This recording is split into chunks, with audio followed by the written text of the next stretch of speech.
run late. Yesterday, I apologize. Yesterday went really long, but we had that trouble in the beginning. And there's so much to talk about, all of the islands. Brian and I, we live on the first island we talked about yesterday. And even though we live there, there's things we haven't even seen. And we live there. So as small as our islands are, there are some really wonderful and miraculous things on those islands. And probably because of the fact that, they're not concrete jungles yet, although it seems that we're going that way. As a matter of fact, on our second stop, we are going to a concrete jungle. At least part of that island is. So we're going to start talking about that island in particular. Anyway, folks, come on in, have a seat. I'm going to let you know they're tying me to this spot. They're not letting me walk across the stage because they're filming it and it's going to be on the television. So if you miss the first talk, you can go to the TV and it's played there on the TV. So they said they actually want me to stand back here. But that's really tough. They got to put a leash on me to keep me back here. Anyway, okay, so let's head on to our second island. So yesterday we went to the island of Hawaii, the big island of Hawaii, the same name as the state. And that's at the southernmost tip of the chain of the Hawaiian Islands. So our second stop from there, we're going to go to Honolulu, actually the island of Oahu. And many people think that that is the big island. It is not the largest in landmass, it is just the largest in population. So that's where we're going to go. Anyway, so aloha again. Real quickly, I talk a lot about aloha. So to add a little bit more to that aloha, one of the things about aloha is giving your aloha to someone does not mean that you have to like them. You don't have to like their politics, you don't have to like the way they dress, you don't have to like the way they wear their hair, you don't have to like their family or the way they do anything. Giving your aloha means that you respect them because they're another human just like you. They're another person just like you, and that you understand that they have their own feelings, that they have their own opinions, and their own ideas. That they are not any lesser than you because of their own beliefs. Does that make a lot of sense to you? Yeah, we experienced that in the last election, didn't we? Where people didn't like you because of what you believed, no matter what it was, that they stopped talking to you. All right? But aloha means that we just respect one another because we understand that each and every one of us are individuals and each and every one of us have our own opinions and our own ideas. So it doesn't mean you have to like them. It just means that you just respect the fact that they are human just like you. Because not liking somebody because of their opinion, in essence, is not liking yourself because you have your own opinions. Anyway, so let's move on. So carry your aloha with you every day, wherever you go. All right, so the island of Oahu, population to 75% of the entire state's population is on the island of Oahu. We have no ethnic majority. Remember how we talked about the overall states, how the entire state of Hawaii, yesterday we looked at some of the percentages of the different ethnic groups. Well, the island of Oahu is very definitely a mixed plate, or a melting pot, as we like to call it. There are crown lands, and the crown lands have been developed. Now, yesterday we talked about King Kamehameha as he settled all of the islands. He joined them all to come together as one because he saw that the Westerners were colonizing. They were coming, they're shoving their flags in people's land and saying that they belong to me. That's like if I went to go to your front yard, put a flag in your front yard and say, okay, now I own your house. All right? But that's what they were doing. They were colonizing. So when King Kamehameha went and he united all of our islands as one big force, what he did was he deeded all of the land back to all of the people. At the time, he didn't know that that's what he was doing. But in essence, what he said, all right, we have all these islands. We are one big government. But these islands don't belong to me, the king. They do not belong to me, the crown. They belong to you, the people, jointly and separately. So he gave the land back to the people now that they were united. But he reserved some of those lands in which the royalty or the monarch could function. Hence, those are called the crown lands. So those were reserved for the crown so that they could do what they needed to do in order to run the country. So Hawaiians had no idea what land ownership was, right? because the land belonged to everyone. All right, so those crown lands are now being developed. All right, and the state of Hawaii is the only place that has any royal lands whatsoever, and it's the only place that has a palace, which you can actually visit. We'll go through. We'll hit that just a little bit. All right, so the color of the island is yellow or gold, and the flower is the Ilima flower. So these first two, these are the royal Ilima flower. There is another variety, it's called the lantern Ilima. So this top one here is the lantern Ilima. Very easy lei to make, all right? It's made of flowers sewn together. But if you look at the lei here on the bottom, I'm gonna move, sorry guys, I'm gonna move here. This lei was only worn by the royalty. The reason it was only worn by the royalty is because that lei is made purely out of petals. So they took the petals from the flower, one of the first two flowers, and they just strung those petals into a lei. So it took over 1,000 petals to make a lei that size. And most of these leis worn by the royalty were laid double. All right, so there were actually two strands that they wore. And I would tell you, the first time I ever wore this lei, my cousin put one on me one day at an event, and it was the most, I can't even describe it, how I felt wearing this lei. It went on my neck, it was so cool, it was soft, it was like velvet, and it just cooled me down. And then the thought of that royalty only wore this lei, just what I felt inside was really just amazing. But now, of course, you can wear that lei. But getting one is really expensive, all right? But you can wear this particular lei. It's not just reserved for the royalty. So you can wear that lei. But this lei is a little bit more common and just as beautiful. As we talked yesterday, leis aren't just made of flowers. They're made of all different types of things. A lei is an adornment. It's something that you use to adorn you. As a matter of fact, as the days go by and we do some of the crafts, one of the things that I will tell you about a lei is you don't want to wear a lei that's the same color as the clothes you're wearing. The reason for wearing a lei or any type of an adornment is so when somebody catches you, when somebody looks at you, when you catch their eye, first thing that we usually catch, and that's why jewelry is shiny, all right, is that adornment. And then their eye would move up to your face, all right? If you have nothing to catch their eye, guess what catches their eye? Body parts. Right? So that's the reason for wearing adornments or wearing jewelry. And same thing with a lei. So we'll go on and talk about that more. Anyway, so the island of Oahu, this is how it's shaped, is made up of two mountain ranges. The top mountain range and the longest mountain range is the Ko'olaus. The Ko'olaus. And in through here on the leeward side, which is the dry side of the island, all right, is the Waianae Mountain Range. So on this side where the Ko'olaus are, that is the wet side. That's on that side of the island. So remember those things as you choose where you want to visit. And remember, on the island of Oahu, we spend the night. All right? This is the only ship that spends 2 days in Honolulu. But of course, we don't get to do Kauai and we don't do Hilo.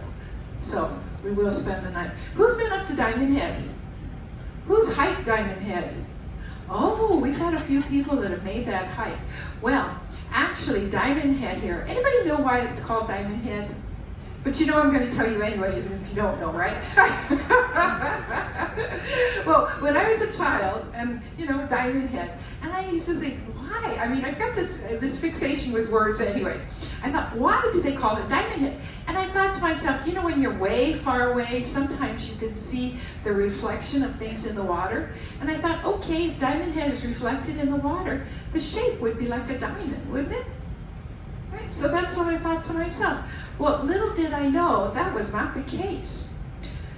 This mountain, or volcano, all right, is made up of crystals. We talked about crystals yesterday, that lava is crystals. It's made up of crystals.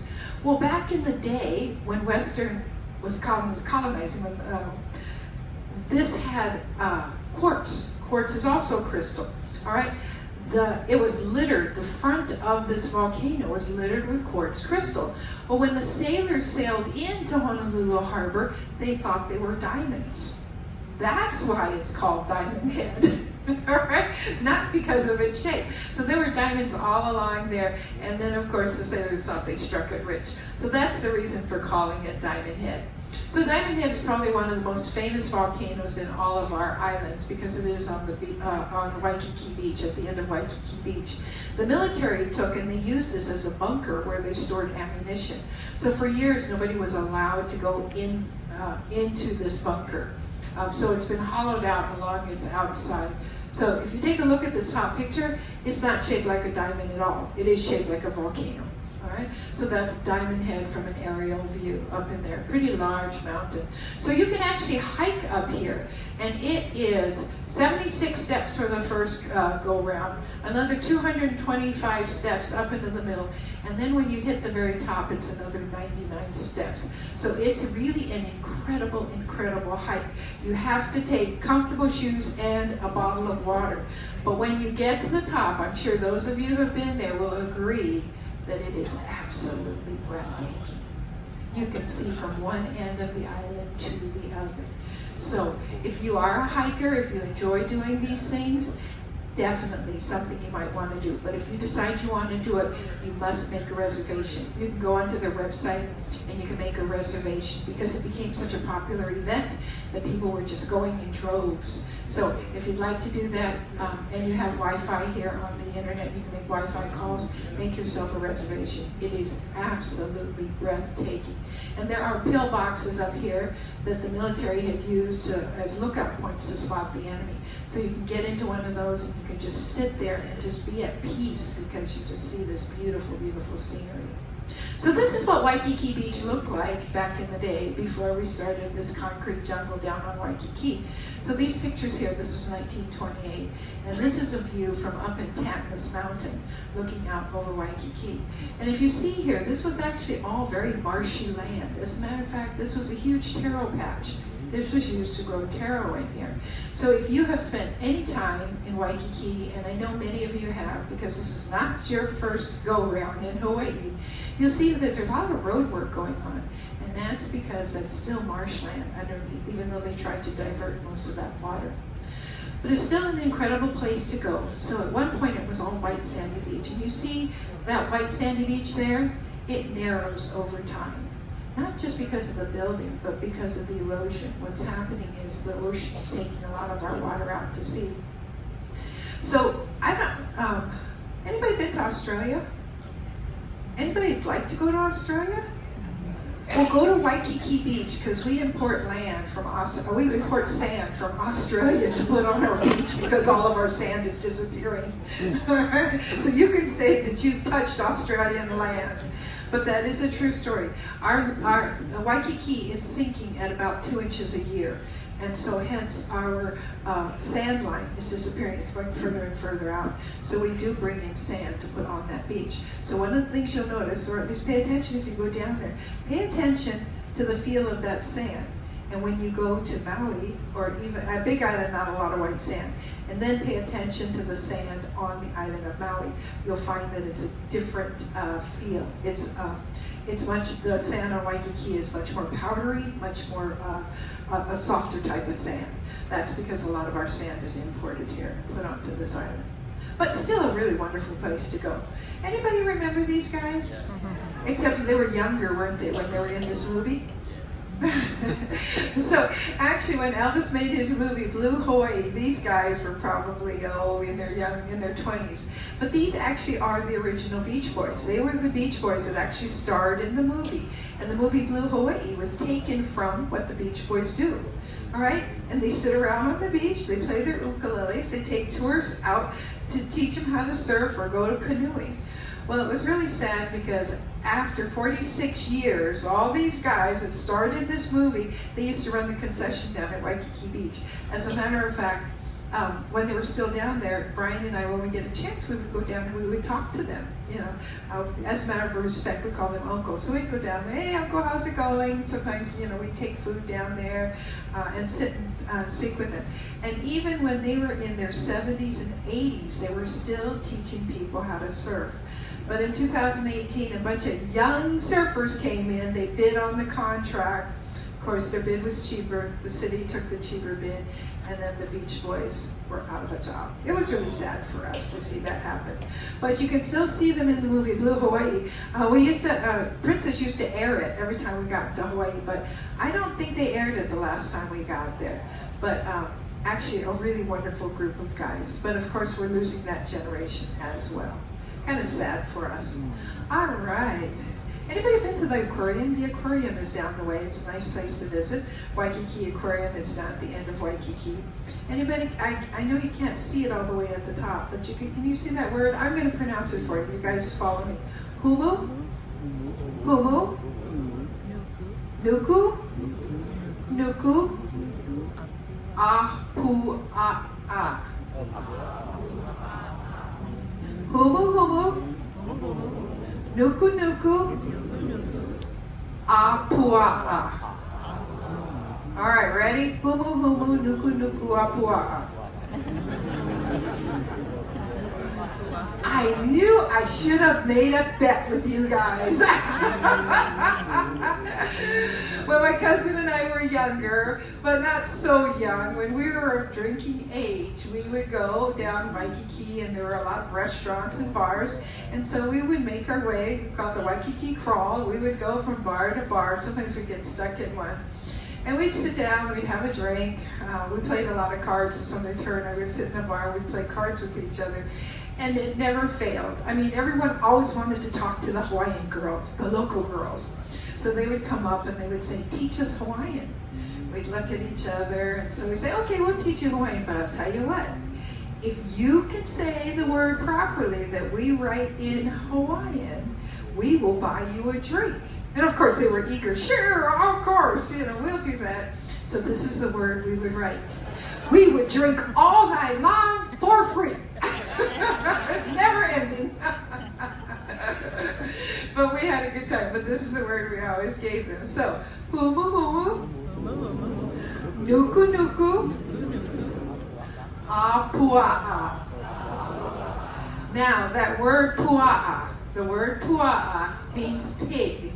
And the reason this fish has pig in it is because if you look at its snout, it looks like a pig. It reminded us of a pig.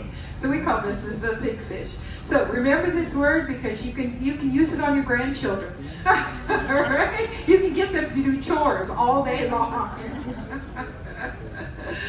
Anyway, so if you want to go down there and you're not a great swimmer, but you want to get into the water, get into the water. They'll do canoe rides, all right? And you really don't have to paddle the canoe. There'll be somebody there that'll actually paddle for you. Just hold the paddle. They'll take you around. But it's actually a great experience. A lot of races that happen down in Waikiki. So on a day we might, I don't think there are any races. If they weren't scheduled for the day that we're there, the Sunday that we're there. But a lot of times there are races down that way. Now this is a double-hulled canoe. This is a canoe that was actually used for the Hawaiians, who weren't always Hawaiians. At one time they were Tahitians. That the Tahitians sailed from Tahiti all the way up, and that's how they discovered that the Hawaiian Islands were actually there. But it was in a double-hulled canoe. It was much bigger than this. But for years, scientists told us, Hawaiians, that we could not make that journey. How are you going to make the journey in a canoe 2,500 miles without any navigational equipment? They said it couldn't be done.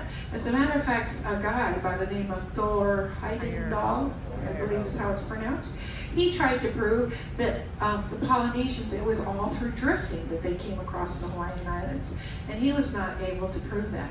So after years of hearing that we couldn't do it, 3 gentlemen got together and they formed what we call the Polynesian Voyaging Society. This happened in 1976. And so what they did was they did a lot of research, and they went through all the pictures that the sailors had drawn. They went through everything they could to figure out how to buy the most, how to build the most correct double-hull canoe according to history. And this is what they came up with. They came up with this particular canoe. So this canoe set sail one day from Maui to head towards Tahiti. And after a few mishaps, all right, they finally got sailing, and they ended up in Tahiti 31 days later. So they actually made that journey. And I'll tell you, for us Hawaiians, it was a day of celebration. because it really meant that that's what we could do. Because our history and our songs and all of our legends told us that that's how we came to Hawaii. So then it was actually proven. So this ship, or this canoe, is called the Hokulea. The Hokulea sails 365 days of the year, except when it's in dry dock for repairs. So she's always out on the ocean. She has a sister ship called Ho'iloa, who is also now sailing. As a matter of fact, we were on a trip. I don't remember if it was a Hawaii voyage or whether it was a teaching voyage. You know, I have trouble talking if I can't walk across the stage. They told me I can't because they're filming it. So they said, stay still. So if my hands don't move and my feet don't move, it's really difficult for me to talk. Anyway, so what happened was we were on this Hawaii trip, and I was talking about the Hokulea, and some woman told us afterwards, she goes, I saw that. We were going through Panama, through the locks in Panama, and that was behind us. She took out her phone and she showed us a picture where the Hokulea was coming up the Panama locks. So if you're a cruiser and an avid cruiser, keep your eye out, because she's not very large, all right? But she has been seen out on the ocean. And as a matter of fact, Hokulea means star of gladness. Star of gladness. Hoku means star. So see if you can find her. Now, I'm not sure whether we're docking at Aloha Tower or we're docking at Channel Street, but no matter which one we dock at, almost directly across the street, walk a block back, you will find Honolulu's Chinatown. Now, Honolulu's Chinatown is the oldest Chinatown in the United States. It's actually older than the one in San Francisco. Pretty amazing, isn't it? So if you get a chance, or if you don't have anything to do, you want to walk around for the day, this might be a great place you can visit. On Mauna Kea Street, which is the main street in Chinatown, they actually have a historical spot in there where they have a couple of different Chinese museums. They have an old Chinese marketplace. You can go in, just like in San Francisco. The ducks and everything are hanging on the hooks in the meat markets. You can buy all kinds of food. There is a food court where you can eat Chinese food. And the Chinese food in Hawaii is much different than what you get in San Francisco. Not that it's any less Chinese, but it is so affected by the other cultures that we have in Hawaii. So the food has somewhat changed. As a matter of fact, in most of Chinese food, you have long grain rice. That is what most of the Chinese use, long grain rice. In Hawaii, we use short grain rice. All the Chinese restaurants, well, I can't say all now because there's a lot more restaurants coming in serving more traditional Chinese food, but we have short grain rice. And the reason, anybody know why we have short grain rice? It's because the Japanese came to Hawaii before the Chinese and they grew rice. So the Chinese got there and they said, we're not going to grow rice. The Japanese have done it for us. We'll just eat that stuff because we're not eating that poi she talked about yesterday. There's a lot of botanical gardens in the area. At the end of Mauna Kea Street, cross over the highway, there's a place called Foster Gardens. It covers 2 blocks, but that's a huge botanical garden. You know, I could never figure out, why do we have botanical gardens in Hawaii? The whole island is a botanical garden. But we have several, believe it or not. And there's some really incredible flowers that now grow. A lot of incredible, like I talked about, in the rainforest, the leaves are huge. We have, this isn't it, this is passion fruit. Anybody drink passion fruit juice or use passion fruit?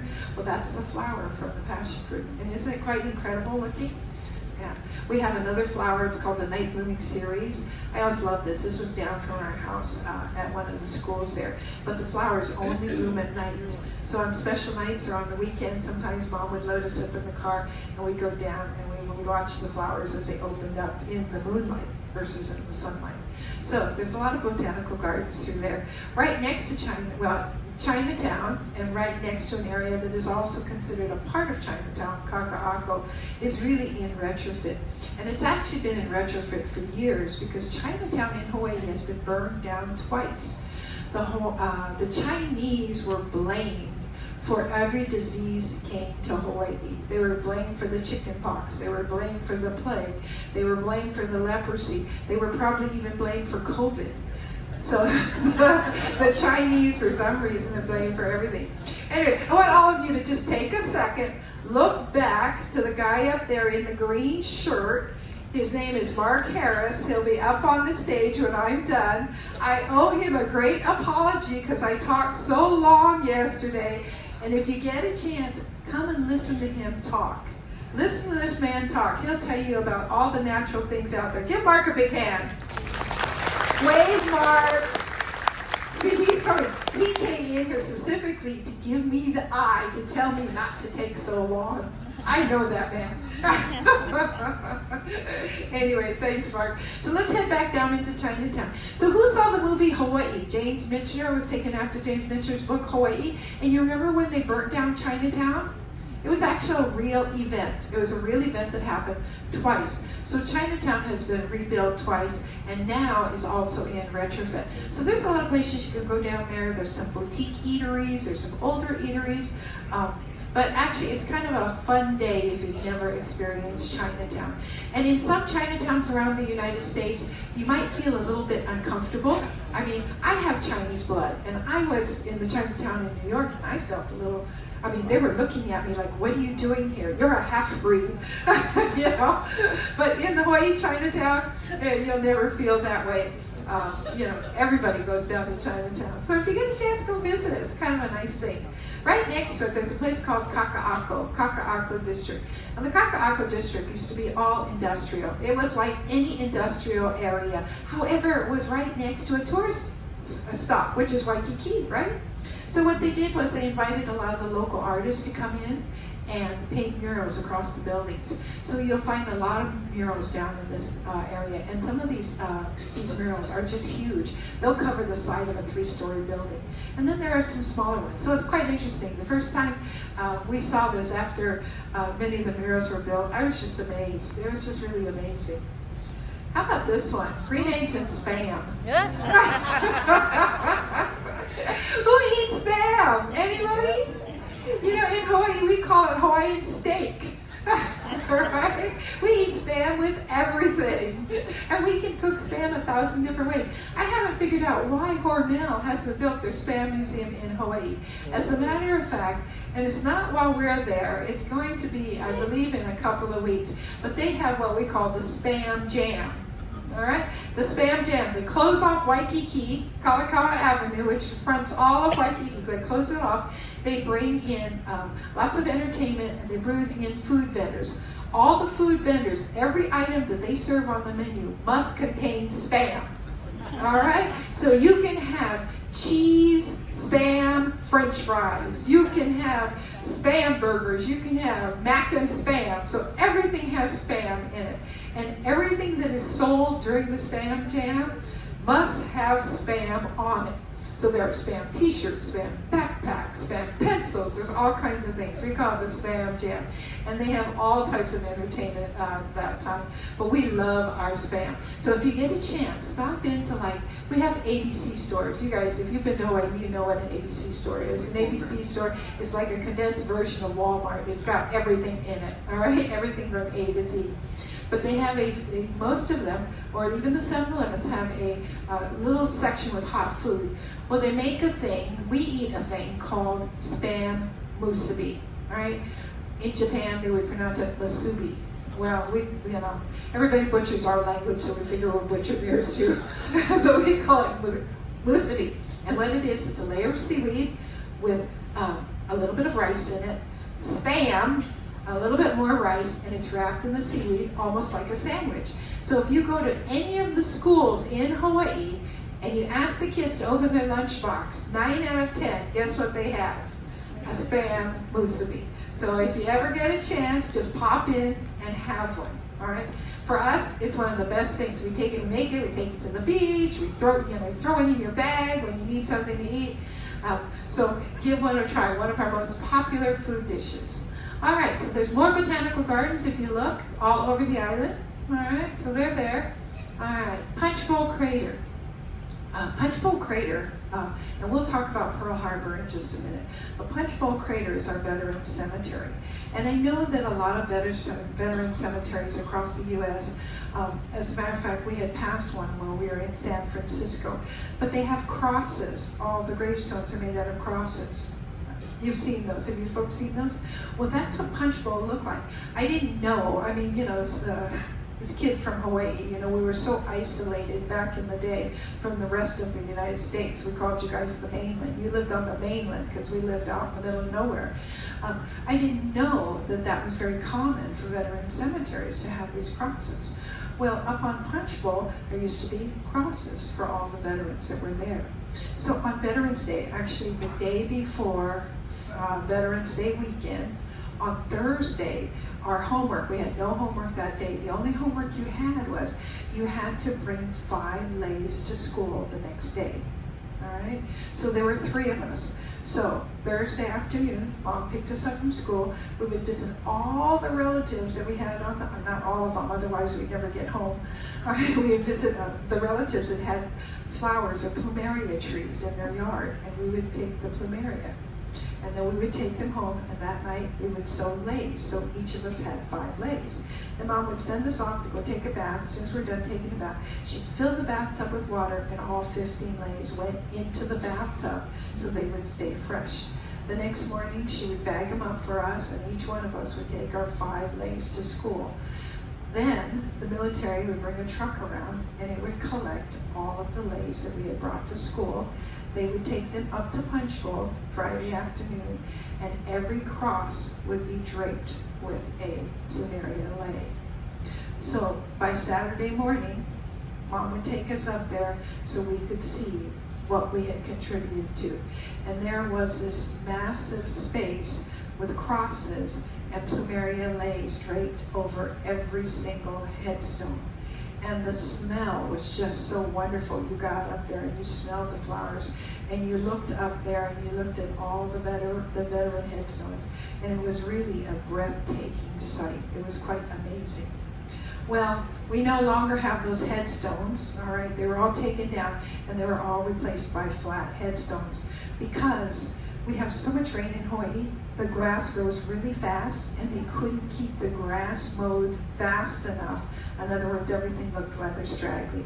So we have a veteran cemetery, but all the headstones are flat. But if you have a chance to go up there, go up there. The feeling that you get is really, really incredible. And I know we have veterans in this audience. Veterans, where are you?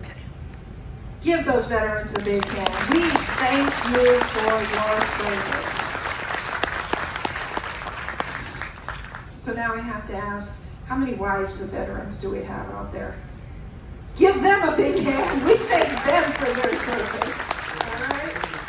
So I grew up a military brat. My dad was in the Marine Corps. He was in 2 wars. And I will tell you, the family of a veteran is just as much a part of being in the military as the veteran themselves. Because we also, I don't want to say pay a price, because we're not paying a price. We're there to keep us free, all right? So when you're part of a military family, just understand that that's the way it is. But there are things you have to do as a military wife and a family that nobody else has to do or deal with. So believe me, we applaud all of you. We applaud your relatives, everyone, because it really is a whole country's effort to support our military, as we should. All right, so let's move on. Now, oh, the clicker went too far. So, what they've done, and this has been in the works for a really long time, but it's finally finished, is when you drive into Punch Bowl, you'll see a wall, a huge wall. And for the longest time, it just looked like a huge wall, a huge, beautiful wall. Well, now they have finally gotten up everything they had planned to do. So on that wall, there are mosaics that talk about every single war that the U.S. military has participated in the Pacific. So you can go up there and you can read all of this. This is just one part of the wall that I have the picture in here. So you can go up and you can read each war that we have been participated in and what the outcomes were. And then if you go further into the memorial part itself, there are all of these stones all the way up that are dedicated to different people or different things that happened with the military. And if you go all the way up to the top, there's a lookout point here. See at the very top? There's a lookout point. And from that lookout point, again, you can see around one half of the island. So you could actually spend quite a long time up there. You could spend a half a day up there without a problem. But if you have a chance to get up there, go up there. Go up there and pay respect to those that allowed us to be free. All right, so let's head back into town now. We're going to come down Punch Bowl and we're back into town. We're in the main part of town.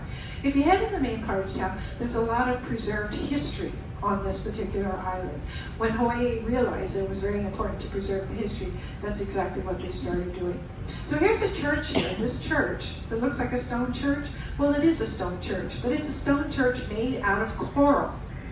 The entire church is made out of coral bricks. The Hawaiian divers would send down, they would have to go to a depth of about 100 feet in order to bring up the coral, and then the coral was then cut to make this particular church. So it's a very beautiful church. But you can pass by, there are times when it's open, you can actually go inside. Right nearby is the Royal Graveyard, that's also there, so you can visit in this area, and you'll see a lot of history in through there. Now you can go to the Bishop Museum. So the Bishop Museum was named after Princess Pauahi, Bishop. She married a man by the name of Bishop. And it was her, she felt that it was her duty, or her kuleana, her responsibility to preserve Hawaiian history for the Hawaiian children. Because the Hawaiian children, they're our future, just like our elders are wisdom of the ages. So what she did was she began setting aside some of the crown lands that belonged to her family for the Hawaiian children. Remember that coastline we looked at yesterday in Kona? That was part of her crown lands, and she deeded back to be used for the Hawaiian people. So she had wanted to have a museum that would preserve all of the artifacts. Unfortunately, she died before that museum was built. But her husband, what he did, Charles Reed Bishop, after she passed, he went ahead and fulfilled her dream. He built what we call the Bishop Museum. And the Bishop Museum is downtown. It's a place you can visit, all right? And the bottom floor, it's really an amazing place. The bottom floor is dedicated to everything Hawaiian, everything that's specifically Hawaiian. And then the upper floors, the two upper floors, are then dedicated to other parts of Polynesia. And so what is so amazing about it is you can look at how they're all connected. You can see, you can put together, you can see the similarities between all of Polynesia, even though Hawaii is above the equator and the rest of the Polynesia is down in the South Pacific, but you can see the connection through all of them. And we're going to be there on a Sunday, and on most Sundays there is some type of event that happens here on the lawn. Sometimes they'll bring in a hula troupe and the halau will dance here on the lawn, or they'll have a speaker who talks about Hawaiian history, or they'll have all the other types of events. So a great place to go and visit and learn more about Hawaii. Especially since the Polynesian Cultural Center will not be open on Sunday. That's a great place, I always say, to go and get culture, but they will not be open on Sunday. So this is another choice that you might have. So once you go in there, you'll see, actually this exhibit, all of these things here are made out of feathers. You can see the birds, and you can see how they correspond with the garments here. They're all made out of feathers. As a matter of fact, these particular artifacts had gone on tour to San Francisco about right before COVID. Right before COVID shut everything down, they had been on tour and they were actually in San Francisco. So these objects here, they're made purely of bird feathers. What the Hawaiians did was they would catch a bird, they would only pick 2 feathers from its tail, 2 tail feathers. Then they would set the bird loose.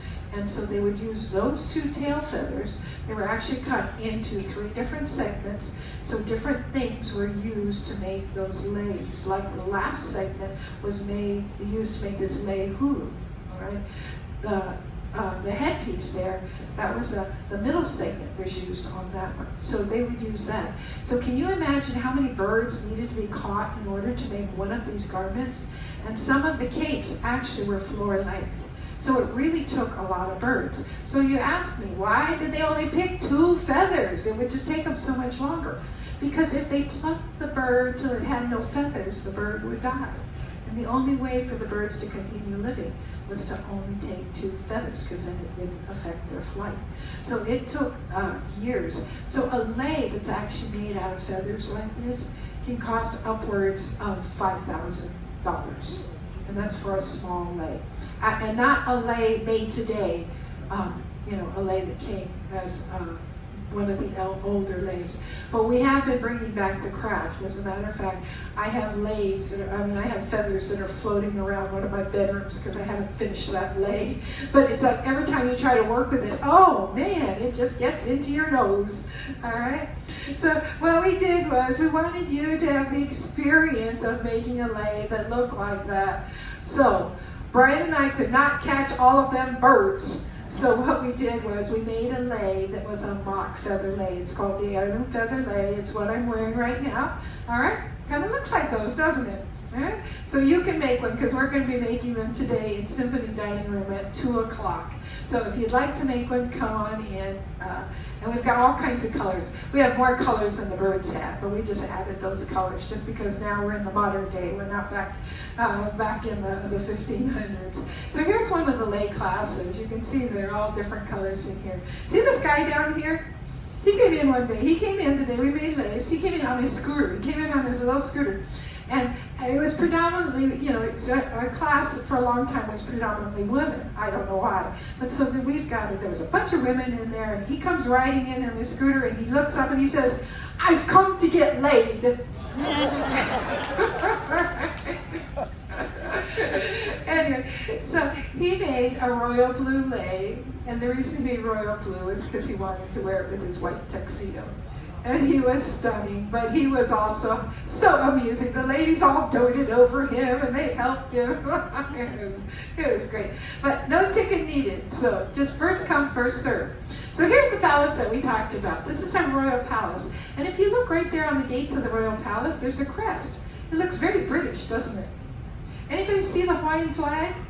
It looks very British as well. It's got the Union Jack up in the corner, and it's got stripes on it. Well, the reason is because the Queen of England, she was our friend. She was training and teaching us how to run a monarchy.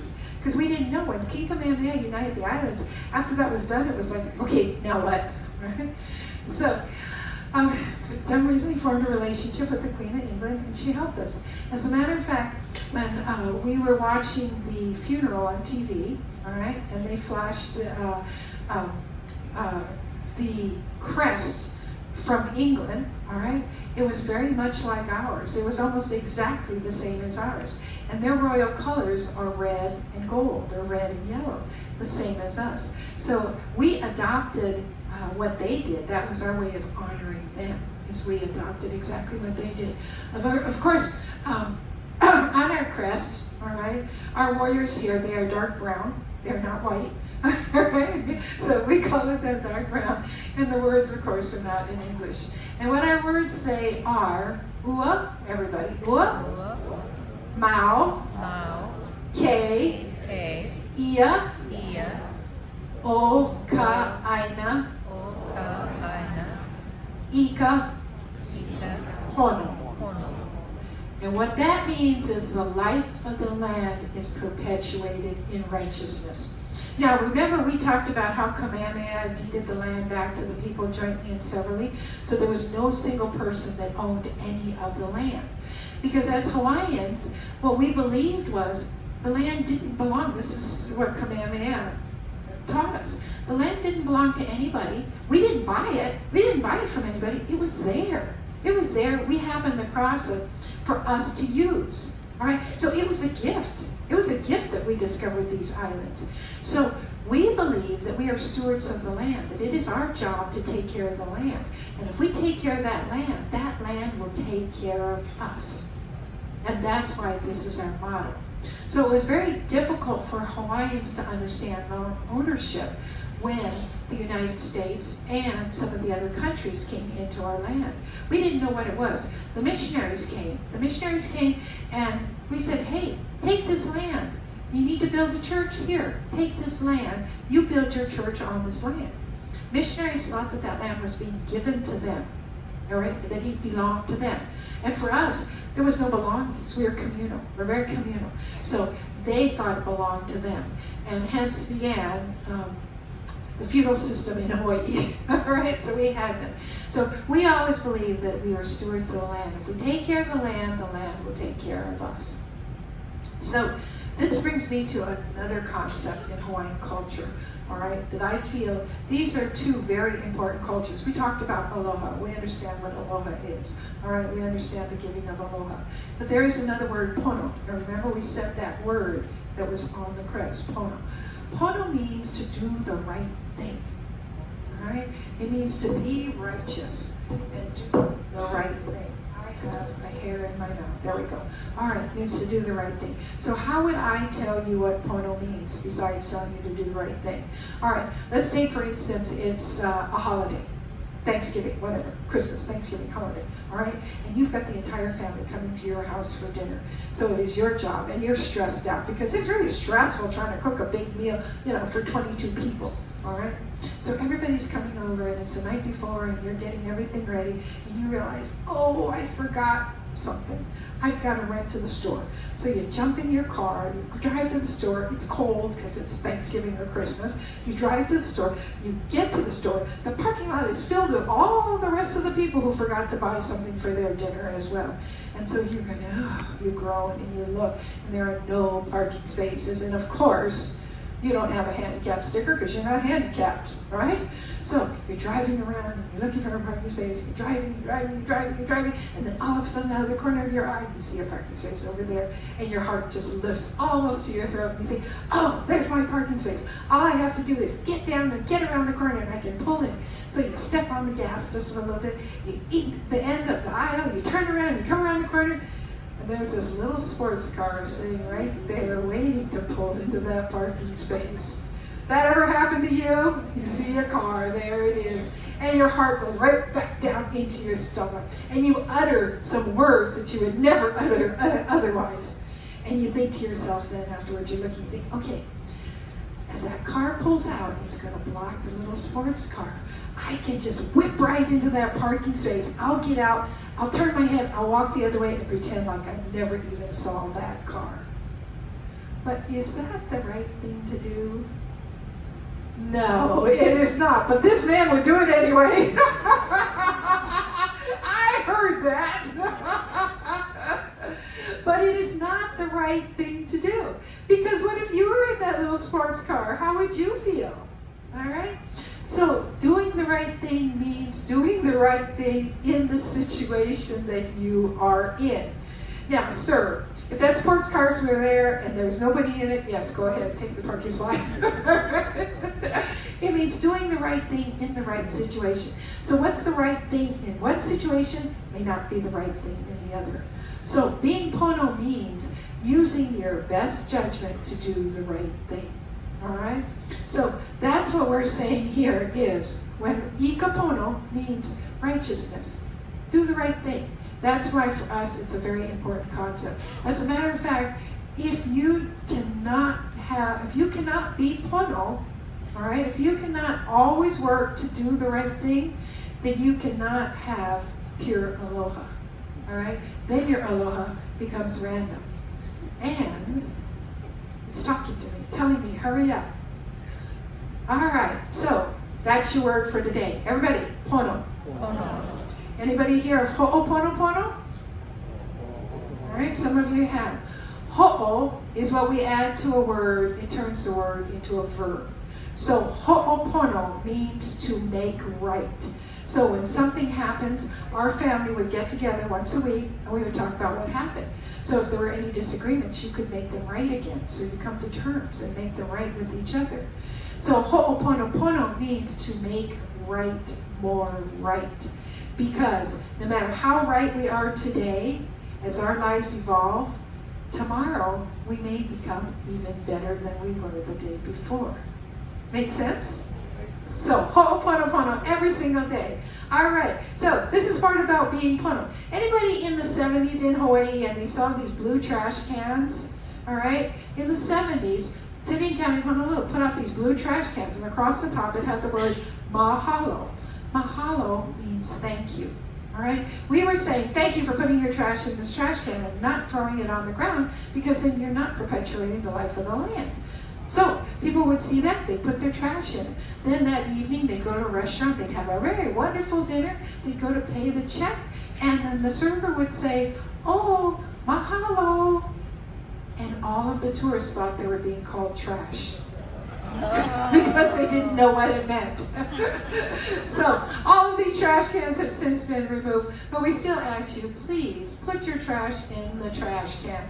And like San Francisco, we do not give out plastic bags. So, and we don't get those princess bags anymore. Remember the blue princess bags that used to be on your bed? We don't get those anymore either. So if you can, you might see if you can pick up like a bag, a beach bag, or something of that nature, so that you can put your stuff in it. And by the way, we always say, Opala, which is stuff, is your stuff. It may be trash to you, but may not be trash to somebody else. All right? So as much as you can recycle, recycle. Keep Hawaii green and clean. All right, here's the second statue of King Kamehameha. We had talked about it yesterday, right? There are two on the Big Island. There's one on the island of Oahu, all right, and it's downtown. And on King Kamehameha Day, the people still go and they cover him with leis, all right? And so the last one is down in Washington, D.C., so there's a total of 4. Here's our government building, all right? It's now been moved from the palace into a much more modern building. This one was built back, I believe, in the 60s. But if you look at the top, there's an opening at the top because it is to signify a volcano. That would be the caldera. That's why that was built that way. All right. Queen Liliuokalani, she was our last reigning monarch. There were 5 men that ruled, and then came the queen because there was no male to take the seat. So she was our last reigning monarch before statehood. Well, we were then